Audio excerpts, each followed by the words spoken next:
recording. Okay, excellent. I see the little button in the corner. So good morning, everyone. Welcome to the event this morning, SSWBN Morning Mixer. I am so excited to be here. For those of you who are joining us this morning as guests, we're so thrilled that you're here. We think we're an amazing organization. The SSWBN has been around since 1991. We were really one of the original, or really the original networking groups for women on the South Shore. We have been really growing and adapting like everyone else, pivoting during this pandemic year to continue to bring events to our members and to keep our members engaged. The 4 tenets of the SSWBN are contacts, right? So contacting and connecting with each other. Our connection to the community. Sheila Barber, who's on the call this morning, is our charity coordinator. She keeps us connected with the charities in our community. We coach each other in terms of the things that we could be doing in our businesses and in our lives, really, to really continue to grow ourselves and our businesses. And the last one is collaborating. I know that I have collaborated with a number of people in the organization on sort of, I would call it side projects, and within my own business. So if you are looking for a professional, if you're looking for someone, a marketing person, an IT person, a realtor, a mortgage broker, a health and wellness expert, look to the directory, go to the directory, and you can do a search there and connect with one of the other excellent members. So that's what we're doing. This morning, we're really tapping into the expertise of a number of our professionals in order to talk about real estate. And it is such a hot topic, right? It is the topic of conversation. So we're so thrilled to have so many experts with us this morning to help us. And I'll let Michelle talk about that in a minute. One thing I would love to do, I always forget to do this, so I wrote myself a sticky note, is to take a photo of all of us on the screen this morning. So I want to, if you are able and you can turn your camera on, if you could do that now, and we'll take just a really quick photo, and this will be shared out on Facebook, so on our social media, just to show all of the amazing people that are part of our organization. If you're not comfortable with that, that's okay too. So now I just have to remember how to do this, so give me 1 second. Now I have to think about it. I got it, people. I got this. So I hit the print screen. All right, everybody, biggest smiles for a sunny Thursday morning. Okay, bear with me 2 seconds. I want to make sure I got all of your smiling faces. Rock stars. Okay, I'll take care of that later. You guys are amazing. Okay. Let me just talk for a minute about our upcoming events. So next, in 2 weeks, on the 20th, we have a business after hours. Michelle Wardman, who is our amazing event person on the board, has an amazing opportunity for us to listen to someone who talks about wellness and eating, which I know for me is one of my bugaboos. We are so excited. In June, we are getting together in person. Yay. Yes, we will be live and socially distanced, actually at my home. We call it the porch. It's not a real place, so don't try to Google it. It is my porch, but we will be live and socially distanced. It is a big space. I have a big outdoor space. It's going to be warm. It's going to be beautiful. And we are so excited to get together. One of our members, Patty Scappa, is going to come and talk about really how to use the equity in your home, which is a really important topic. It is just an opportunity for us to gather and get together, and we're really looking forward to that. At the end of the month, we are going to have our quarterly breakfast. We are going to do that virtually because we know breakfast, 8 a.m. is a bit of a tricky time for people. And it is another very important topic. We're going to talk about diversity and inclusion. It is a topic that has been come up a number of times as an important one with our members. And so we're super excited about that. Michelle is continuing to develop some other great programming coming in the fall. We're going to do a business after hours, also in person, because we're going to be talking about wine. Okay, so we're going to be sampling some wine. We have a member who's going to talk about Scout and Cellar and bring us some samples, which is always lovely. And another important topic that Michelle is developing is around internet security and how you can protect yourself, your business, and your finances. So again, super important topics, how they relate to us moving forward. So I've done a lot of talking, so I'm going to turn this over to the experts. But before I do, let's do a quick, literally around the horn. Sorry, I have boys. We talk that way. Around the horn. See everybody. I'm just going to just give us the two, your name, company name, and then we're going to turn it over to Michelle, and we're going to get going on our program. So we have time for all of our amazing experts. So I'll start with me. I'm Lisa Dooley. Obviously, you can see I am a professional organizer, which is why you see a lot of my OCD coming out this morning, right? So I want all of these pieces to work for us as an organization. And that's what I do with my clients. I work with both business and residential clients. And I'm so excited to be the president of the board, taking over for the amazing Allison. So I'm going to go to my left. I'm just going to call out. So Cheryl, good morning. Morning. Hi, everybody. I'm Cheryl Malone from Integrity First Real Estate in Plymouth. I'm also on the Cheryl Cindy team, although she says Cindy Cheryl, but we always say our name first. And I'm glad to meet all of you, and I'm very excited to be here. So thank you for having me. Excellent. And Cheryl's also going to be helping us with our Q&A at the end of the program, which is awesome. Katie Starr, good morning. Good morning, everybody. Katie Starr with Jack Conway Real Estate in Plymouth. I'm a realtor. You're going to hear a lot from me later, so I will just say that for now. Excellent. Thank you. Sarah, good morning. Good morning, ladies. My name is Sarah Stubbs. I am a property and casualty insurance broker at Carey, Richmond and Viking Insurance. Excellent. Thank you for joining us this morning. Allison and Nicole. Hi, I'm Allison Guido, and this is Nicole, my new assistant at Almar Building Remodeling. We do residential remodeling here on the South Shore, everything from windows and doors to design build, kitchens and bathrooms. And I just want to shout out, you might see the decorations behind me. My production manager, Mark, is celebrating his 30th anniversary with our company this month. So you'll see a lot of stuff online about Mark. Excellent. Excellent. Thank you. Mark's a great guy. Barbara, good morning. Nice to see you. Good morning. Nice to see you, Lisa, and everyone else. During the day, I'm VP of Sales and Marketing at an energy services company called Guardian Energy Management Solutions. And we do energy efficiency upgrades of municipal facilities as well as large commercial and industrial buildings. And then my side gig is selling anti-aging skincare through Rodanda Fields. Well, nice to see everyone today.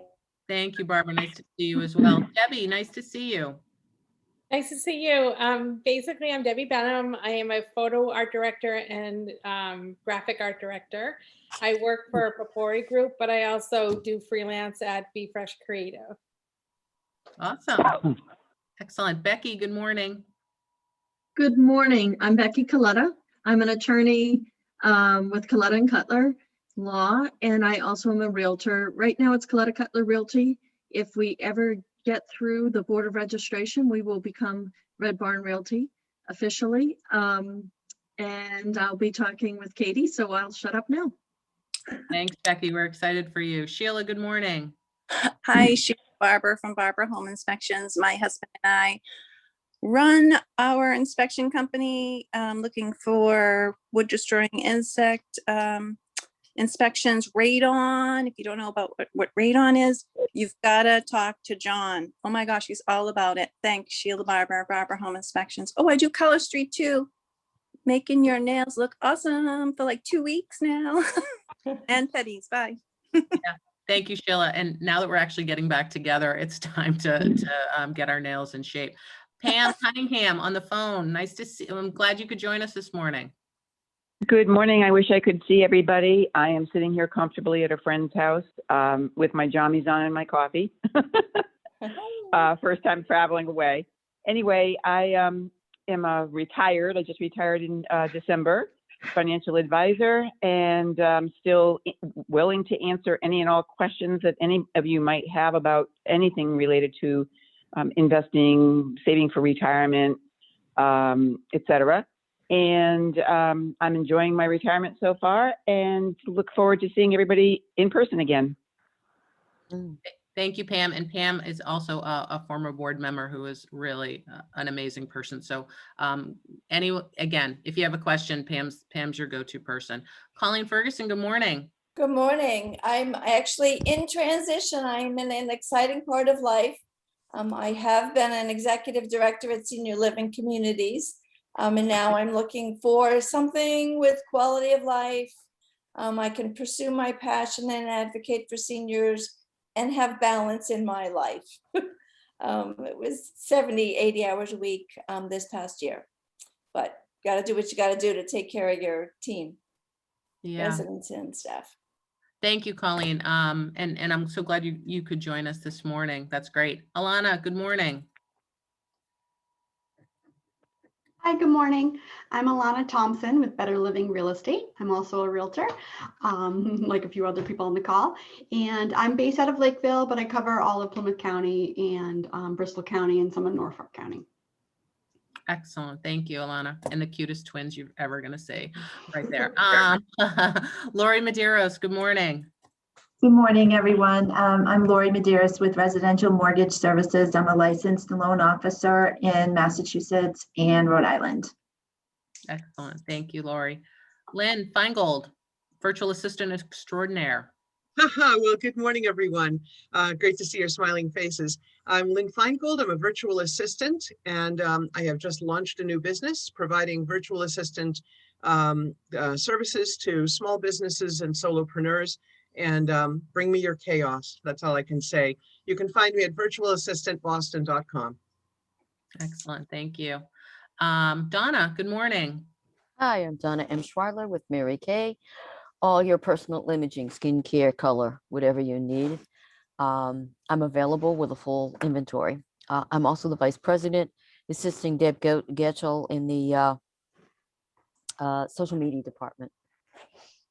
Yes, so all those great posts you see are Donna and Deb's creation. So if you have an event, another thing I would say is if you are a member and you have an event, reach out to Donna, right? It is always our goal to support all of our members. So if you have something that's going on, especially a charity event, please reach out to Donna, and we love to share. That's the stuff we really want to share. So I'm going to turn it over to Michelle and let her take it away.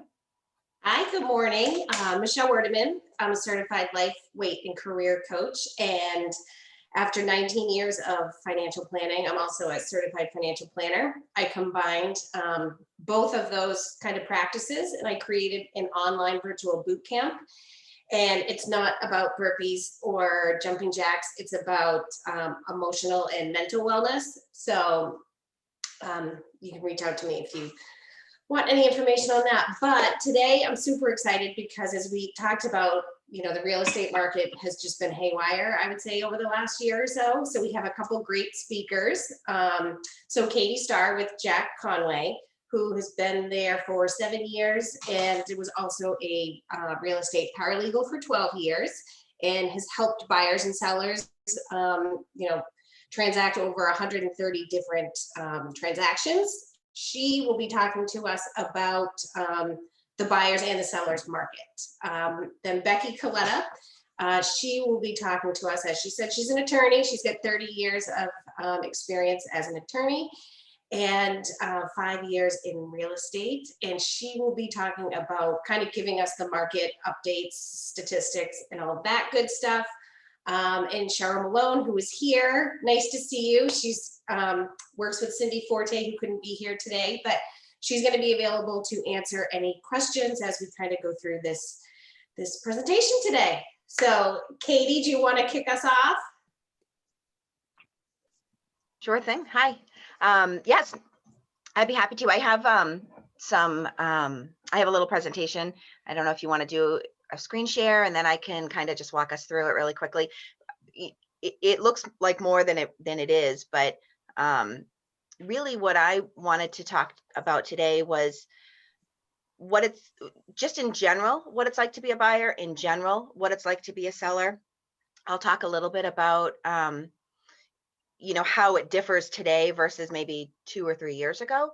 But I think that Becky may be talking a little bit more about kind of the chaos that's going on out there right now, and the statistics and how, you know, what it actually feels like in the thick of it. And correct me if I'm wrong, Becky. So No, that's right. And just sort of that, how that affects the process. yeah, of- for sure. Okay, yeah, great. From the legal side too. Yeah. Awesome. Thank you. So what's the best way to get my presentation up, Michelle? You should be able to have screen sharing if you go down the bottom there. Got it. All right. And here we go. In 2 seconds. There we go. All right. So, real brief overview. I think, you know, a lot of times we know what, you know, what it may be like to be a buyer. You know, we all look at internet stuff. We all look at pictures and stuff online on Facebook.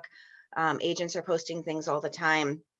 And, you know, what I like to do when I'm talking with my buyers is finding out what's really important to them. You know, where do they want to be? Is there a certain school district they need to be in or want to be in? Are they looking for a certain number of bedrooms, a certain number of bathrooms? You know, how do they want to be in a condo? You know, maybe not everybody wants a big yard and have a lot of maintenance. And it's important to talk through some of this stuff, because sometimes buyers go in with a really narrow view of what they think their house is going to look like, or what they think their dream house will be. And I would say 99 out of 100 times, what they end up buying is very different from what they thought they would buy. And that's okay. You know, this kind of identifying what's important to you is an important part of the process. But I find that it often changes as buyers go through the process.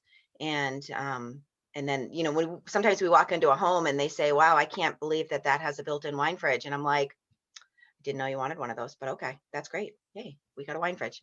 So anyway, we spend a little bit of time talking about, you know, what kinds of things are important to them. And again, what I'm doing here is really just kind of real high level things that buyers will have to go through, things that buyers will have to consider. We often will talk about in advance. I like to talk about what steps they're going to go through before we find the house. You know, when we find the house, it's a little bit of a flurry of information. It's a flurry of excitement. They get caught up. I get caught up, and I like to have had the basics covered, you know, ahead of time. And, you know, we'll talk about what price and what are they pre-approved for, which is probably the most important part of the process right now. Is being a pre-approved buyer is absolutely critical. If you're not a pre-approved buyer, you don't even have a leg to stand on in this market. And you're going to get your heart broken multiple times if you're not ready to pull the trigger. In this market, you have to pull the trigger within a weekend. And it's really tough. That part is tough. So knowing all this stuff in advance, having a good idea of what your contingencies are going to be, how much money you need to have access to through this process. You know, depending on what you're putting down on your mortgage, you still need deposits. You know, having a thorough conversation with your realtor in advance of needing this information is really important in this market, so that you are prepared. What happens at a home inspection? We talk about that. And then, you know, moving on to signing the purchase and sale agreement and things like that come a little bit later in the process. One of the things we try as a realtor to spend some time on is, what is a comp? You know, in our world, we talk about this word comp all the time. And I've had buyers look at me blankly and go, I don't know what you're saying. You're speaking a foreign language. A comp simply is a comparable recently sold home in the current market that you're actively in. It's something that's similar in size, number of bedrooms and baths, style, hopefully, age, and condition. And as a realtor, we will look at other homes in the market that are similar to the one that you're considering, so that we can kind of get an idea. Is this home priced properly? Is it, how does it compare to some of these other homes? And we do this, interestingly enough, very heavily for sellers as well. That in this market, sometimes comps aren't mattering too much. I won't dwell on the negative part of why a comp doesn't matter so much in this market, but in general, that's what we're talking about when we say the word comp, is a comparable sold home that's similar to what you're looking for and what you're looking at. Contingencies. Contingency, I think, is a big one and an important one to talk about in advance of any buyer getting ready to go into an offer, because a contingency clause is a condition or action that needs to be met in order for the real estate contract to keep moving forward. Buyers have contingencies and sometimes sellers have contingencies, and understanding what those are and how you position yourself against possible other buyers in this market, probable other buyers in this market, and how your contingencies kind of shape up in a market like this. The fewer contingencies you have in general, the better you're going to be positioned, but it's not impossible to have contingencies. Some common ones, buyers getting a mortgage. I would say 85% of buyers need to get a mortgage. They don't necessarily realize that that is a contingency, but it is. Having a home inspection is a contingency. Some people do it, some people don't. I highly recommend it and would never recommend not doing it. But that said, sometimes people don't.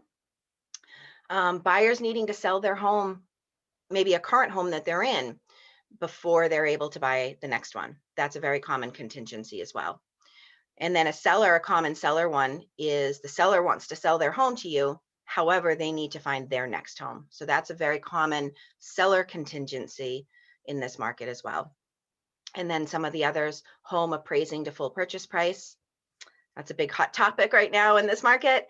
And one that I like to remind my buyers about is there is no I've changed my mind contingency. So there's a handful of kind of get out of jail cards that we can use in an offer, but there's not I don't like it anymore, I don't want to buy it. If that's how you feel about it, or if you are hesitant going in and you're not sure, I really tell my buyers, don't do it. This isn't the right home for you. If you have any hesitancy about buying it, it's a big decision. It's a huge decision, obviously. Let's see. Deposits. So we spend a little bit of time on understanding money. If you've done this before, this conversation is a lot easier to have. But if you've never done this before, how much money you need and when you need the money is an important part of understanding the process. So buyers spend a lot of time, I think, with their mortgage brokers understanding their down payments. But down payment, and the down payment is how much money you're putting down towards your overall mortgage in order to get your loan. But that money comes at closing, essentially. That money, the down payment, is when you're closing in 45 to 60 days from now. Deposit is sooner. I have to remind buyers, you're going to need money right away. As soon as we put an offer in, and if it gets accepted, you're going to need access. You're going to be writing a check, and that money is going to be leaving your account right away. And then when we sign a purchase and sale agreement, roughly 2 weeks later, the rest of your deposit's going to be leaving your account. And that is an important piece of, again, an important piece of the process. So if your money's coming from, an IRA or any kind of retirement fund, or just anywhere else where it's not liquid, having this conversation in advance of finding your dream home is important, so that your money is ready for you when you actually need to be using it. I'm not going to get too far into the weeds as far as what the difference is between a deposit and a down payment. Sometimes that money is the same pool of money, but I don't want to spend too much time on that right now. So we're going to skip that slide. Home inspection. assuming your home, assuming your offer gets accepted and you're ready to move forward, and assuming you haven't waived your home inspection contingency, the home inspection is one of the most critical pieces of the process that you can do. Home inspection is a time to understand how your home operates and how the systems work, a time to learn what kind of maintenance you need to perform when you're going to be the homeowner, and an opportunity to discover if there's any defects or safety issues. That's the entire purpose of a home inspection. A home inspection is not a time to renegotiate necessarily. I frame that with the understanding that should a serious defect or safety concern arise, well, then of course we're going to try to renegotiate your contract if possible, if you actually still want to buy the home, considering what may or may not have been found. But as a buyer going into your home inspection, I try to remind you that mindset about this home inspection is important. And especially in this market, a lot of sellers are not necessarily going to negotiate with you if you're looking for something to be rectified after the home inspection. So think of it as, I'm learning about this home and understanding how I'm gonna have to maintain it, but I'm not going into this home inspection with the understanding that I'm going to get $10,000 off my asking price when we're done, because it's just, in this market especially, it's not going to happen. We're going to switch gears a little bit and now talk about being a seller in this market. So selling in this market can feel a little bit like winning the lottery in that, you know, you may get more than you think, but there is a lot of things to still consider, of course, and understanding the costs when you're going to sell your home is one of the big ones. Understanding, you know, what's mandatory, understanding where you're going. So this is really a huge part of the process right now, because a well-priced home in this market is going to sell so fast that you're not going to have time to figure out where you're going after the fact.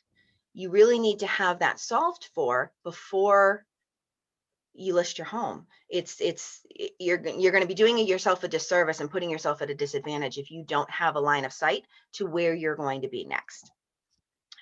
And then what are your contingencies to sell? Because again, a seller can have contingencies in what needs to happen.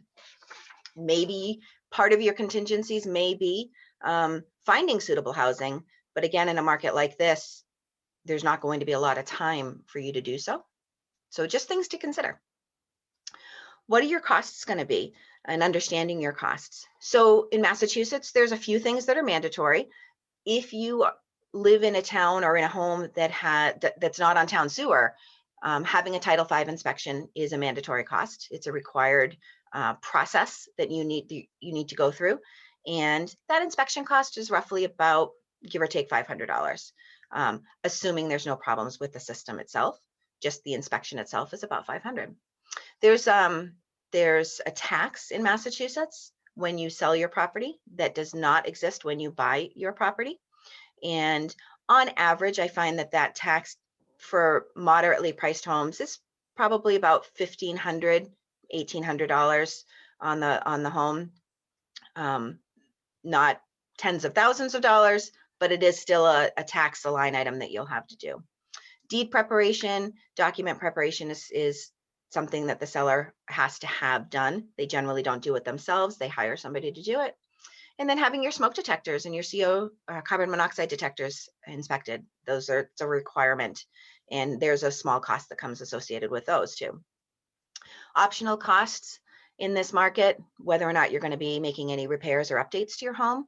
Unfortunately, hiring a real estate agent is optional. I hate to admit it, but it is, although not advisable. I'll just put that there. And then hiring an attorney, again, optional, but certainly highly recommended. It comes in handy and is necessary more often than you would actually think that you would need. And then hiring a mover. You know, sometimes it's costs that people kind of forget until the end, and until they're like, oh my God, I got to get a mover, and this might cost me $5,000 that I wasn't planning on spending. So I like to remind people ahead of time. preparing your home and getting it ready for the market. Your home can never, ever be too clean or too decluttered, ever. Let me say that again. It can never be too clean. So, if you're not sure, should I do this? Should I not? Maybe. And I'm not talking about repairs or things. It's making your home as presentable as it can be, freshening up the paint, having the carpets cleaned if need be, having the floors cleaned, moving furniture, interestingly enough. I say to my clients all the time, how we live in our homes is different than how we should be selling our homes. And what do I mean by that? And I'm a perfect example. When I sold my condo 2.5 years ago, we had way too much furniture in there. It worked for us. It was how we lived in our home and how we used our home. But when people are coming in and needing to navigate through our house, I didn't want them to have to sidestep through some parts of our rooms. So consider moving furniture, getting a little storage bin, a self-storage place, and just moving some stuff out. One trick that I use often and I tell my clients to do, take pictures of your own home. Step back and take a picture of your kitchen. Take a picture of your living room. Take a picture of your bedroom and study those pictures. So professional photography is something that your agent will be doing, should be doing. But getting yourself ready, the step before having those professional pictures done, is looking at your home the way that a buyer will look at your home is really a good trick to do. And I find that just taking that picture and seeing where your eye goes in that picture and what you don't want people to see, well, now I got to move this. I got to take this out. I got to get it out of the frame. And you'll be surprised at how easy that is to do when you look at it through the lens of a camera. Get your Title V inspected. It's good to do that in advance so that you are ready and so that you are aware that or can avoid any possible pitfalls should you not do it in advance. Unfortunately, sometimes Title V reports come back with repairs needed, and those take time. And if you're doing this after you're under agreement, the amount of stress that you could avoid had you done it sooner would have been great. And then have your smoke detectors replaced and or inspected when it's time. So pricing is a big topic right now. It's a big topic all the time. But what conversations that I'm having now are, what difference does it make what the comps say? Why can't I just list my house where I want it? This is the number I want. This is the number I need. These are all kinds of things that we hear from sellers every day right now. And I, push back a little bit and say, I know the market is strong. I know you're hearing about nothing but short inventory, overbidding, multiple offers, but it is not a name your price market. It might feel like that, but it really isn't. As an agent, we are going to look at the comparable solds. We're going to try to suggest a range of pricing for you where we believe your home should sell, price-wise where it should sell, and help lay the groundwork for how your home's going to compare to what else is on the market. We'll look at things that are sold, but we'll also look at things that are currently on the market to see what your competition might be like when you're ready to list. This is a really important piece because if your buyer is obtaining a loan, your lender's appraiser is going to do this exact same thing. They're going to compare your home to what else has sold. And if a buyer is not paying cash, whether you're getting an over asking price or not, that price may or may not stick as a seller if it cannot appraise to what has sold in the market.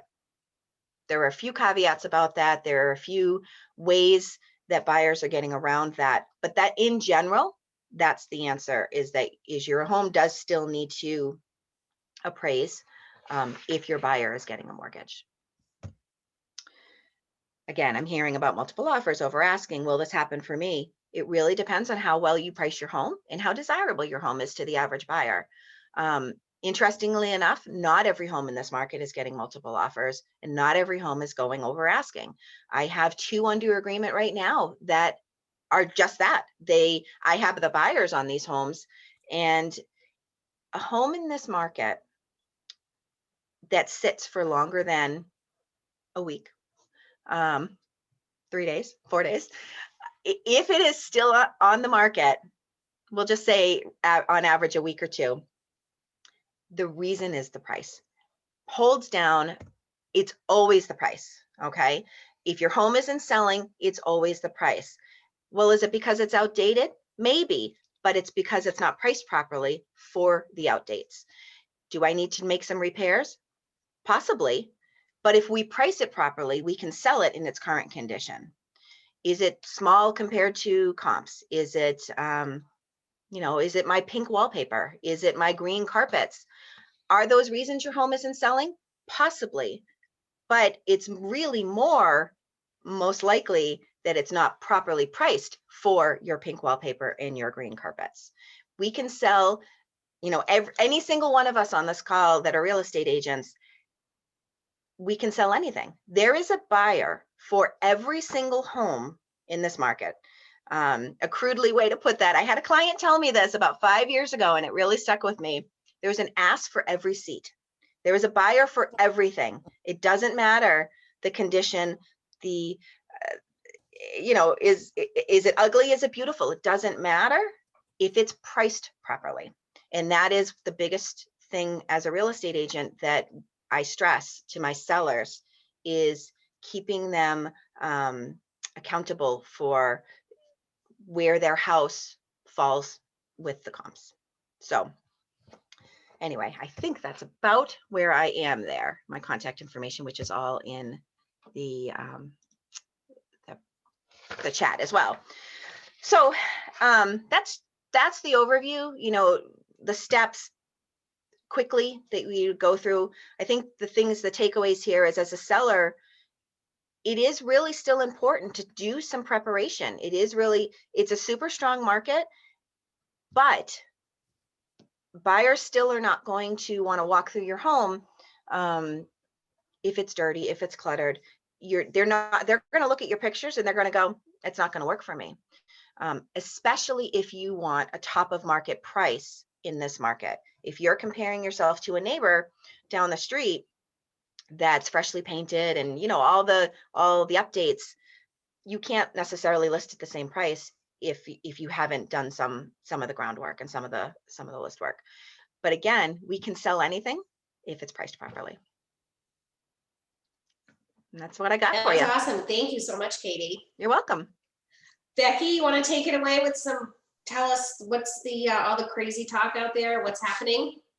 Yeah, so let me start by reiterating one thing. I do agree with what Katie ended with. It's better to underprice your house than to overprice your house if you're selling. Overpricing will always end up with a lower price overall than if you underprice it and let the market decide how high they're willing to go in a fast market, which is what we're in right now. The one thing I would like to say is I do wear 2 hats, but I don't wear 2 hats in the same transaction. I'm not an attorney and a realtor in the same transaction. When I'm working as an attorney and working with realtors, I am happy to help at the offer stage with drafting contingency language for some things that Katie hasn't yet talked about. And before I get into the slides on the market stats, I just want to list a couple.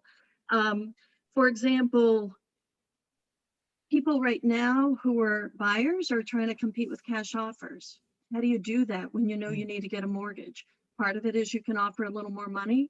The other thing is on that home sale appraisal contingency, maybe you actually have the money and the resources to agree to make up any difference between the appraisal and the purchase price. Now that's reverse of logic, right? As a buyer, you usually don't want to pay more than the appraisal price. But the appraisal is generally looking at what's already sold rather than what's happening today or tomorrow in the market. If you really love a home and you really want it and you want to compete with a cash buyer who doesn't need an appraisal, then one way to do that is to say, I will put in a contingency that says I will make up a gap between the appraisal and the purchase price. I just sold a home where we accepted a lower purchase price in order to get that gap coverage on the agreement. It helps if I work with your realtor at the offer stage, because sometimes very loose language in the offer can make things get a little jammed up at the purchase and sales stage. So I am happy to do that at no extra charge if I'm working with a buyer or a seller as their attorney on the transaction. The other thing that I did once was I had a client who decided to sell their home without having a new home because it was too hard to pull it together in this market. And so we were able to negotiate, because it's such a strong seller market, a sale leaseback. So the home was actually sold. It wasn't just to find suitable housing. It wasn't that we put off the closing. The sale closed, and then she was able to put in an offer as a cash purchaser. But she only had a 60-day window to make that happen. It was risky. She knew the risk. She decided to take it. She had a fallback plan to either go live with relatives or go into an apartment until she found a house, but it allowed her to compete with cash offers. So those are just a couple of the appraisals. Yesterday, I was meeting with an appraiser at a house that we just sold that had 24 offers in 2 days. The funny thing is that Zillow didn't know what to do with that. So the Zestimate that everyone sees had gone up to essentially where we ended up selling the house based on how hot the property was. And then when we didn't put it under agreement on Sunday, because we had a very rational process where we have offers coming in on Monday, they're reviewed with the seller makes the decision on Tuesday. The Zillow price dropped because it hadn't sold in that first weekend, according to Zillow. So the Zestimate dropped. So when you're looking at these things online and you're trying to do it yourself, there's a reason why realtors, lawyers, inspectors, the team, your lender, who is so important right now on the pre-approval process and convincing the sellers that you're a really strong buyer, your lender is like gold right now. So your team is really important. And this idea that, especially as a seller, I'll just do it myself and it'll magically happen and I'll get, you know, $100,000 more than I ever dreamed of. There is a process here. There are a lot of terms. There are a lot of negotiations. There's a lot that goes into it. So the appraiser I was meeting with yesterday said that he told his daughter in Somerville 2 years ago to just wait the market out. She's not very happy with them right now. And I'm about to show you why. And I will go ahead and share my screen and do a few little stats to tell you why this market is so heated and so crazy. I think.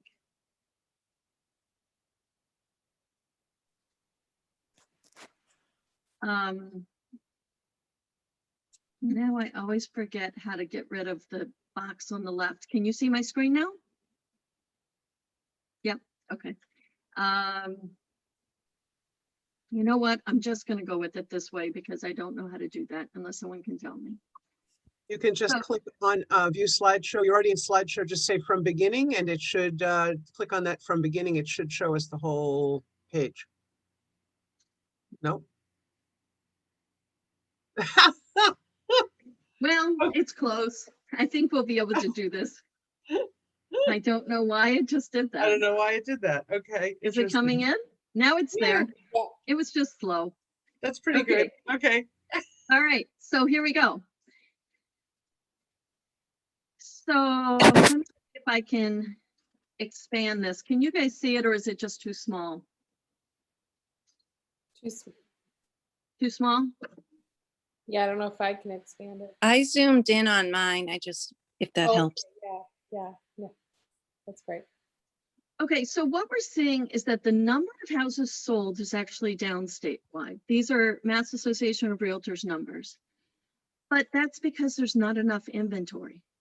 If you look, the home median price was up to $485,000 statewide. And if you look at the numbers over here, the median price back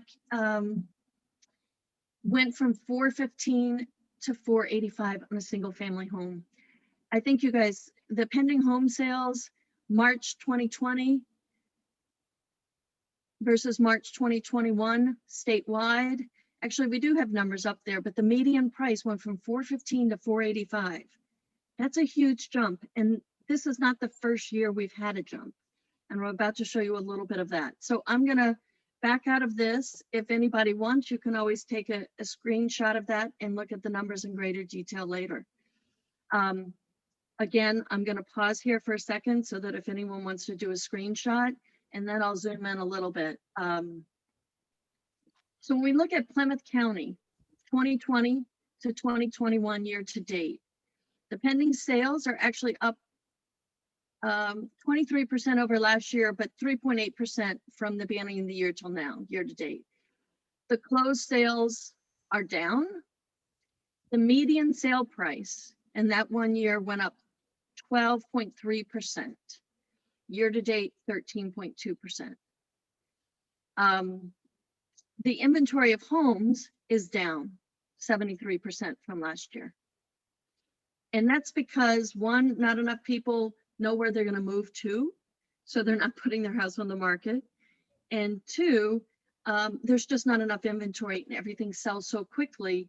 Usually when you come to the spring, there's a certain amount of inventory that didn't sell in the fall that is either still in the market or comes back on the market in the spring. So then you have the leftovers from the fall and the new houses in the spring.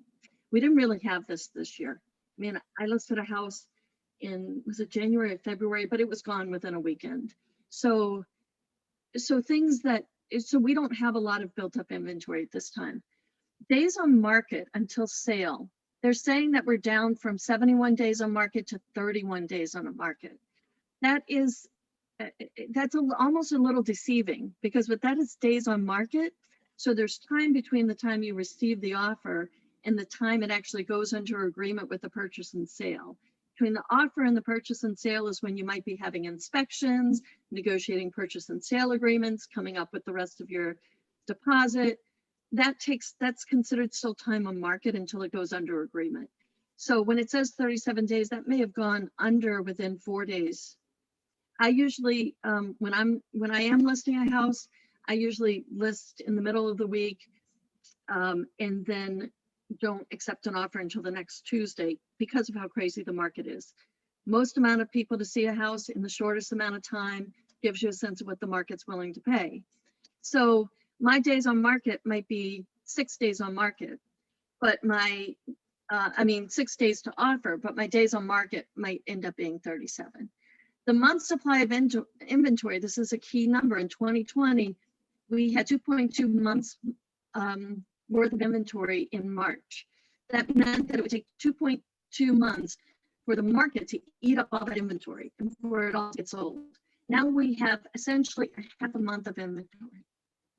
So the only houses I see stay on the market more than 1 week tend to be those that were overpriced to begin with. And those are the times I'm seeing price adjustments downward. Condos in this market are a little bit less crazy in terms of the increase in the median sales price. So if someone wants to get in, that may still be a point, but we also still only have 1.3 months worth of inventory. And we're also only seeing 49 days on market. So even with condos, the process of buying is not easy. You need a solid team behind you to help you get the house you want. There's just too many buyers of the number of houses on the market. And if you want to buy, you need a team who's going to help to walk you through that. Here is another one. I'll leave it there for a second. Here it is. This is a little bit more detailed on inventory in Plymouth County. I know some of you guys have lived in Norfolk and other places. Your realtor can pull all of these kind of stats for you from MLS anytime you want. But again, let's look 2017 to 2021. Average days on market went from 110 days on market in 2017 to 67 days in 2021 in Plymouth County. And again, keep in mind, days on market means until PNS, purchase and sale agreement, not until offer. The average list price went from $655,000 to $840,000. The average list price per square foot went from $268 to $333. The absorption rate went from a 36%, like that's how quickly the market absorbs the inventory, went from 36% to 170%. You don't have to really know what an absorption rate is to know that the market is absorbing its inventory like Pac-Man. It's happening very, very quickly. The listed units, again, it's just a little bit more information if you want to grab this for later about list price and listings change. And the original list price versus the sale list price. And we're not seeing as much downward movement from a list price to a sale price. But I think if you look at this, I'm just looking for that statistic. If you look at it, the average sale price as a percentage of the original list price, where my mouse is right now, you'll see that in 2017, it was 96% of the original list price and the final sale price. In 2018, that number looks a little off, but it was actually higher as a percentage. If you look at today, it's only showing 102% because there are those houses that are overpriced to begin with, and they go below asking. And then there are other prices that easily go 10 to 20% above asking.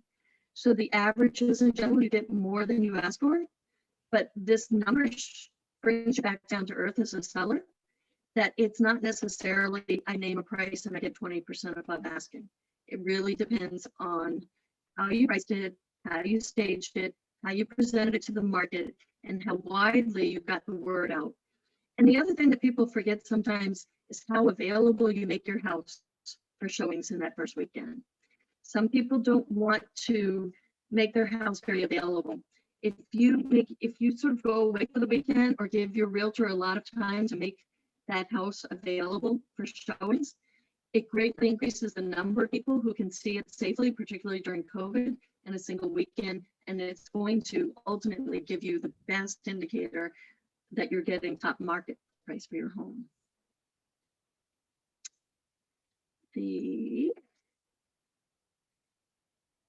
This is a market review. You can tell I don't do as many of these presentations. I usually am in front of a computer doing a purchase and sale agreement or getting a house ready. I don't spend a lot of time online. If you look at this, from 2020 to 2021 in Plymouth County, we have fewer units listed. We have a lower average days on market, a higher average list price, a higher average list per square foot. Our absorption rate went from 54% last year to 170%. These numbers are off because each report is going to pick a slightly different snapshot in time, but you should be getting the message that there is not enough inventory, prices are on the rise, and this is not something that happened just this year. We don't know how long this is going to last. The appraiser, who's been appraising for, probably 20 years or more, didn't know how long this was going to last. His daughter, if she tries to buy in the next year, is probably going to pay, 20% more than she would have paid 2 years ago in Somerville, at least. So no one can really tell you how long this is going to last. If you're a seller, do you wait and see if it goes up more, or do you miss the top of the market? If you're a buyer, do you wait, or do you need to find a place now? This gives you a sense. Again, you can snapshot this to get a little more information later. Trying to zoom in. This just shows you how quickly things sell in each price point. So if you're looking for a house in the $450,000 to $500,000 range, there were 213 houses that went on the market between January 1st of 2021 and May 6th of 2021. 95 of those were under agreement, 22 of those are contingent, meaning they're waiting for a purchase and sale or an inspection, and 89 of those have already been sold. 7 of those or other, they might have been, they might not have been sold. They might have gotten dropped from the market. They might have gotten pulled. They might still be for sale. But you can see that most of that inventory is going pretty quickly. What's interesting to me about this market is even the homes in the $1 million to $2 million range are going. So it used to be that if you were listing a home in $1 million range on the South Shore, that house might sit around for a while because there weren't as many people looking in the $1 million range. That's really not so true anymore. And part of that is the interest rates, right? Because, and our lenders could tell you that, because when I first shopped for a house, personally, it was 1991. I was in Connecticut, and interest rates were somewhere around 12%.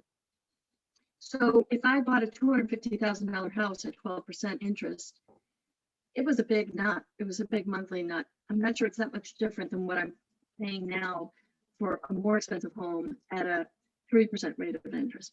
So people are able to afford higher prices. And I don't think it's going to be a bubble the way it was back in 2006 or 2007. I see both my own transactions as a realtor and other people's transactions as a lawyer. And I do not see, I can't remember the last time anyone got a variable rate mortgage. I just can't even remember the last time I did a variable rate mortgage.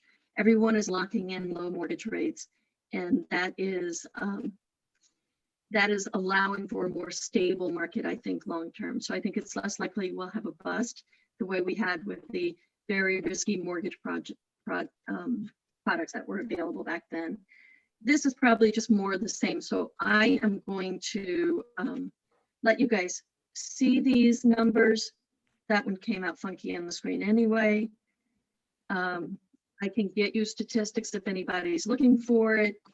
I'm going to stop sharing and stop talking because I think we are out of time. Hopefully people who want to stay on a little longer can do that and ask questions because we're here. Thank you so much, Becky. This was some really great information. This was super helpful. Yeah, and if anybody has questions, Cheryl's also available too. Just wanted to comment if I could. Ooh. That was really, really good. Listening to it from your point of view, I sit on the mortgage side, so I learned a lot listening to your side of it. So thank you for that. And yes, it's there's so much. This topic you could talk literally all day about, between the mortgage piece, the offer piece, the closing piece, the appraisal.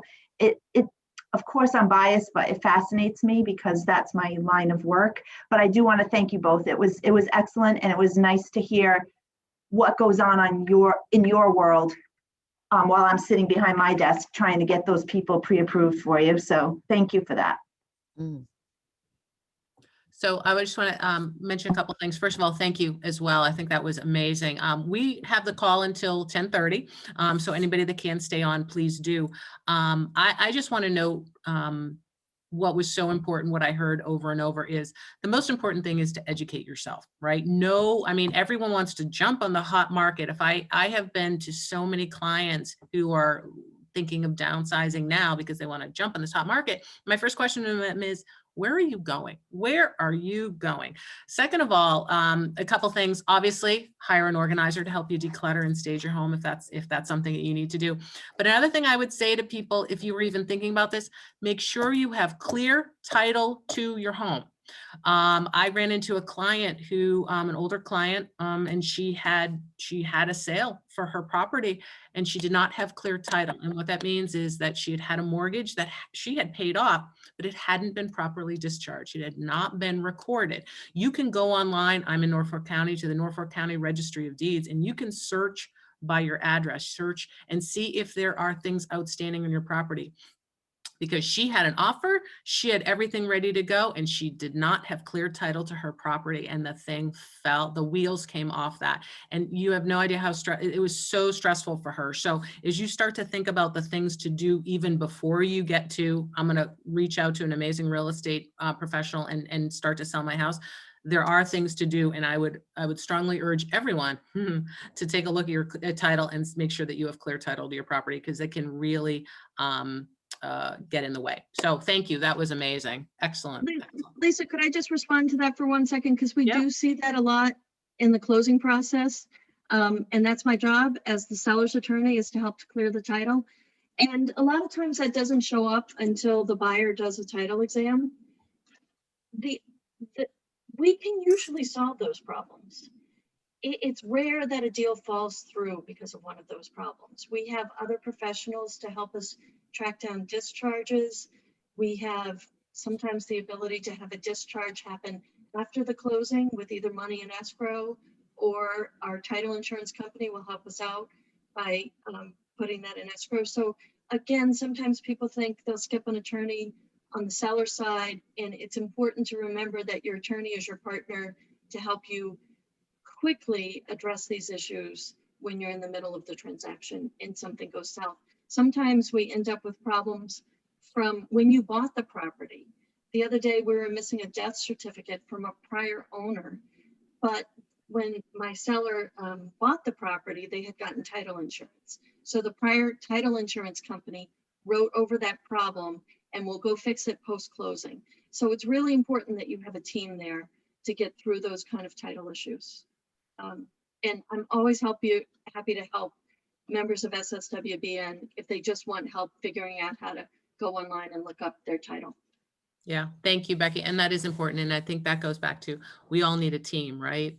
We all need someone to support us. And I think don't skimp on the professionals. That's what I always say. The professionals, you will save money, time, and so much stress by hiring the right people up front, trying to fix it yourself, because you don't know what you don't know. So that's well, and I think that that's exactly, part of it is in this market, it's so tempting to be a for sale by owner. It's so tempting because I think sellers forget the paperwork and the document piece, or certainly they don't underscore how the importance of that part. And they think, well, all I have to do is have an open house. I can have an open house. I can clean my house. I can let people walk through my house. I can solicit offers. But the problem is there's things down the road that they may not have a line of sight to. And if they don't have the right people helping them or helping guide them, they're still going to hit pitfalls.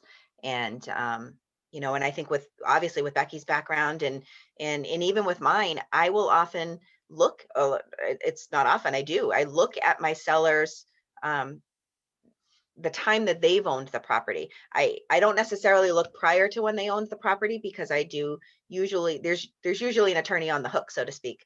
If there's a problem before my current seller has owned the property, there is somebody responsible for that problem. So to Becky's point, there's a solution for it already. But I know Becky does this too. We'll look at who's selling the property. Do they actually have the right to sell this property? Are they the owners? Am I dealing with an heir that doesn't have title, to Lisa's point? Is it simply a mortgage that hasn't been discharged? That's a relatively easy one to solve for. Is it a probate that hasn't been done? So who, as a real estate agent, we need to confirm that who we're signing our listing agreement with and who's going to ultimately be signing our documents has the authority to do so. So that's a behind the scenes piece, but yes. And if I could say thank you so much. This is so wonderful from a home inspection business point of view. We've connected with a few of you, but it's just so nice to have a clear, concise connection, like with that your clients are already having that relationship, and then to refer us is just key too, because that's what we do. You both, Katie and Becky, seem very calm and conscious of what your clients need. And so then from the moment we answer the phone, we try to do our best to do the same thing, because we already know the roller coaster they've been on. So we don't need to fire anything. And John is not going to even do that. I mean, he's just like you said, there's a buyer for everything. And John goes in, we can fix it. So. Well, and speaking to being on a team, Becky and I have had the pleasure of working on a transaction together, and it was probably one of my favorite houses to sell, one of my favorite overall, you know, I represented the seller, Becky represented the buyer. I don't remember there being any pitfalls or hiccups along the way. And we all partied afterwards. Like, it was just such a great transaction. And the point is, you know, if you're on one side of the transaction or the other, you don't have to be adversarial. There's really, if you're adversarial, you're already doing it wrong. You know, it's working with, you know, a buyer's agent and a seller's agent are all working towards the same goal. And we're all trying, you know, working towards, we're rowing in the same direction on the same boat.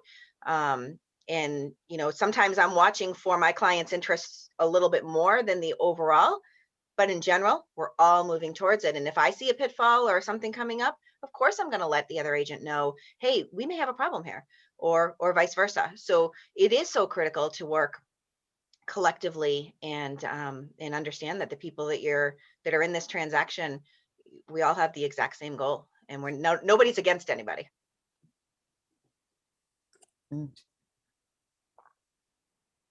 This is Pam Cunningham. I have a quick question for any one of the experts.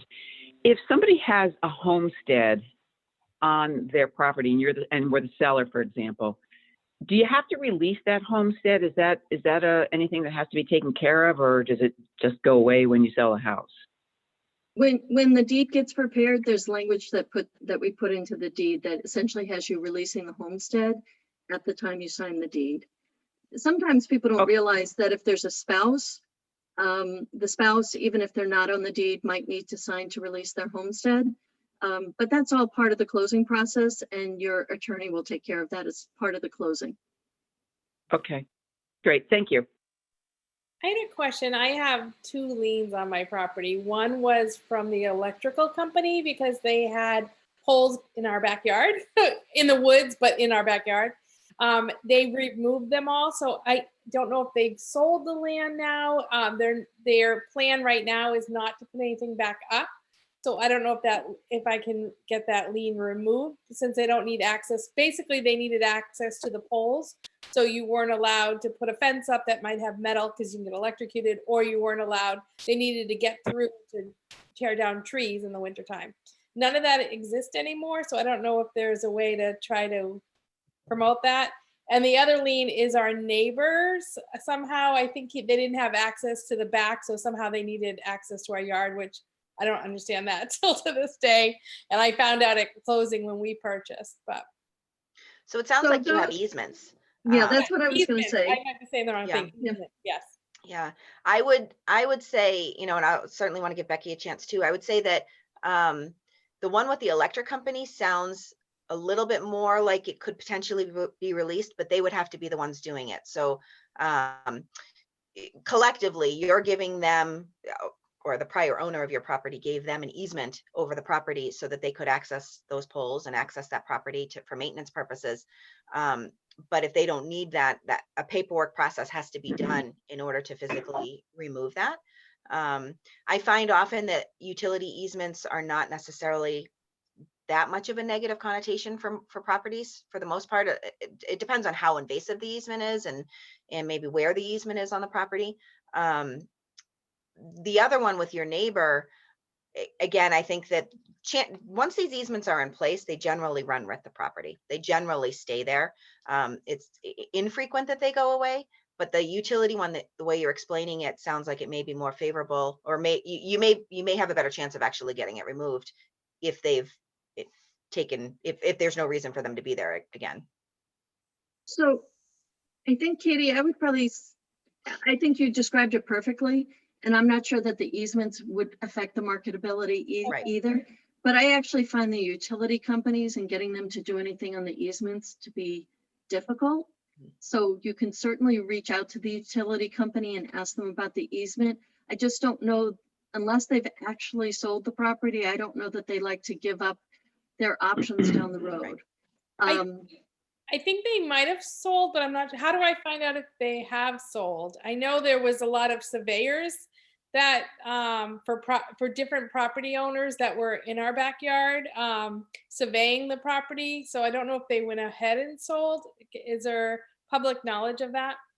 Yeah, so that would be on the land records, and you certainly could work with an attorney I mean, I can figure that out if I had enough information. You go onto the public records and there are searches you can do based on the assessor records to identify who the owners are, and then to search the ownership of those parcels of land that connect to you. But I also think that just reaching out to the utility company might be the cheapest and easiest way. But on the easement with your neighbor, if your neighbor doesn't use it or need it, I don't know if they needed it to comply with some sort of building rules along the way. But if they truly don't need it, sometimes neighbors are willing to give up easements, and maybe for a small amount of money, maybe for nothing, depending on what the relationships are. Great questions. Anybody Yeah. else have a question for, or just a comment? I know I am both thrilled and scared both at the same time about all of this information, but thank you for sharing it, because I think now I feel more educated about the next best step. So anyone else? All right, I I know. just want to say that this was an amazing presentation. It Thank you was. so much.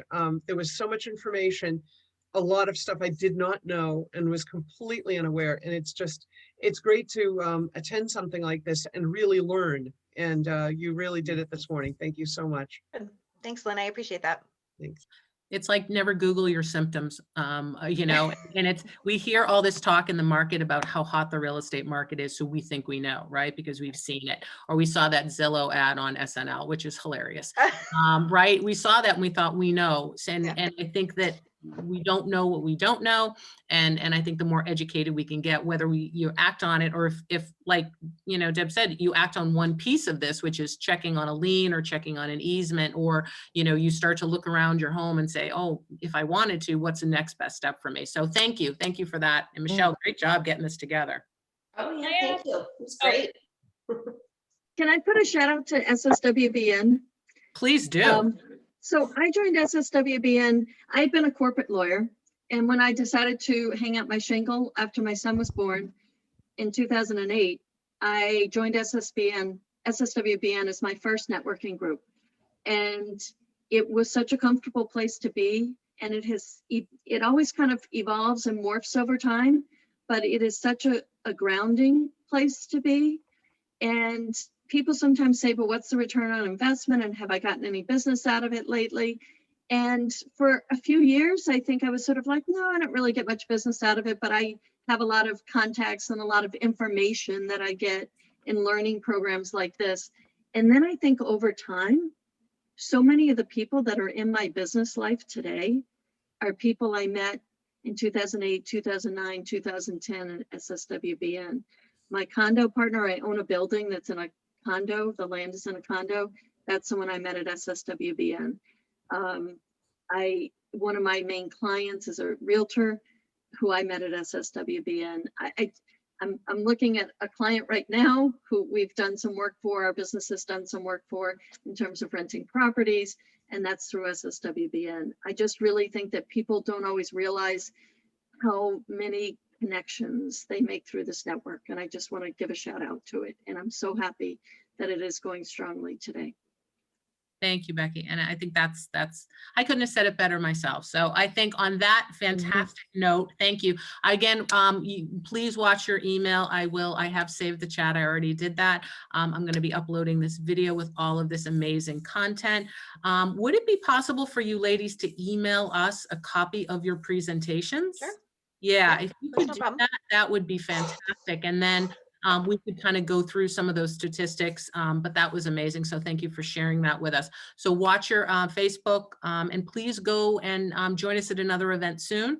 It's always great to see everyone, and go enjoy the sunshine because it's Can fun. I ask one small question? And it's a small question, so I thank you so much. I am right now struggling I have to put new flooring in on my whole upstairs, and I'm struggling whether I should put vinyl, engineered wood, or laminate. Struggling with the reality of it. It probably doesn't matter because the house will sell probably maybe regardless, but is there a suggestion of what people are looking for at this point? You're saying this is for upstairs? It's for all upstairs, which includes, it's a open space, but it includes the kitchen, dining room, which is all one area, living room, hallway, and may go into a bedroom. So, my answer is, it really does depend on, I think, a little bit of what your market value will be without that and what your market value will be with it, and how far apart those numbers might be and whether it's worth it for you to do that. But in general, if it's stained or dirty or unpleasing, or unpleasant looking, then yes, I would suggest doing something. How much money you spend on that, I think it is the determining factor between those two numbers, where your market value is now and where your market value could be. In a space like your main living space, kitchens, living rooms, that I would say go with, in general, go with the nicest thing that you can afford, because you're going to get a higher resale in your main living space than you would if we were talking about your bedrooms. So, if you were saying, I need to replace my flooring in my bedrooms simply to sell, I would say go with a less expensive wood laminate. Go with carpeting even. It's neat, it's clean. People are going to see that it's been updated. I think it is more important in your main living spaces. So if that's the space you're talking about, then do consider putting in a nicer level of product if you can afford it. Is there one that people are more leaning for, like engineered wood, if it's around the same cost? Is there one that is a better resale? Because I definitely have to do it. So let's Yeah, maybe I throw mean, that so open in to general, I would Allison. say hardwood's probably like number one, right? And then maybe like the engineered hardwood would be under that. And that, or luxury laminate is actually really, really popular too right now, because it's easier to maintain, especially if buyers have pets. So, it kind of depends on who your buyer is, but some buyers might walk in and prefer the luxury laminate over a hardwood product because they know that their dogs are going to destroy it. Okay. So Allison, I'm sorry, Allison, do you have, what are you seeing in the market? Are people moving toward one product over another? We're seeing a lot of pre-finished hardwood and the higher end laminate. So those are like the two things that we're seeing. And then where people are doing tile, a lot of people are choosing the big planks that look like hardwood. So in like kitchen areas and those things where they would like to have hardwood but don't want to deal with spills and things, they're going with the tile that looks like that. So. And you said laminate, and what was the other thing you said was popular? Pre-finished hardwood. So you can buy hardwood that's already got the staining and sealing on it. So that one takes a lot less time to install, and you don't have to deal with the sanding and the dust and those kind of things. So we're seeing a lot of that, people choosing that as well. Okay, thank you. Yep. This is great. There's always Pinterest. I like to get my ideas from Pinterest and take it to the experts. So Debbie, definitely reach out to Allison. They do, that's what Almar does. So also a great resource. Thank you everyone for joining us today. I'm going to end the recording. Please watch your email, and thank you. Thank you all. This was amazing. I'm very excited. Have a great rest of the day, everyone. thank you. Bye. Bye, guys. Bye-bye.